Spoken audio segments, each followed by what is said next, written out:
صاحب کا میرے پاس فون آیا کہ مجھے فالج ہو گیا ہے اور میں علاج کرا کر آگے تھک گیا ہوں. مجھے پتا چلا ہے فلاں مزار پہ ایک بزرگ ہے قبر کے اندر, تو وہ وہاں جاؤں گا تو میری یہ بیماری ٹھیک ہو جائے گی. میں نے ان سے کہا آپ کا آدھا دھڑ کام نہیں کر رہا؟ کہتے ہاں. میں نے کہا ان بزرگ کے دونوں دھڑ کام نہیں کر رہے.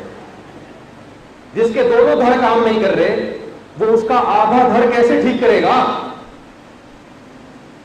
وہ تو بزبان حال کہے گا کمبخت میں تیرا آدھا جب صحیح کروں جب اپنے میرے تو دونوں کام نہیں کر رہے.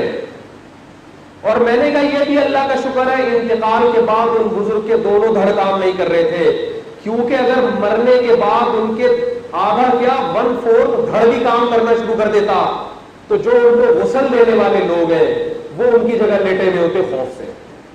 کوئی مردہ اگر ذرا سی انگلی ہلا دے اپنی یا پلک جھپک لے تو آپ بتاؤ جو غسل دینے والا ہے وہ خوف سے مرے گا کہ نہیں مرے گا؟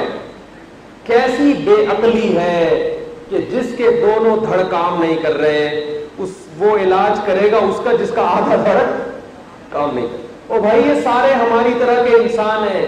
نہ پیغمبر کے پاس انسان کی حاجت روائی مشکل کشائی ہوتی ہے, نہ بزرگوں کے پاس ہوتی ہے, نہ پرنس آغا خان کے پاس ہوتی ہے, نہ بتوں کے پاس ہوتی ہے.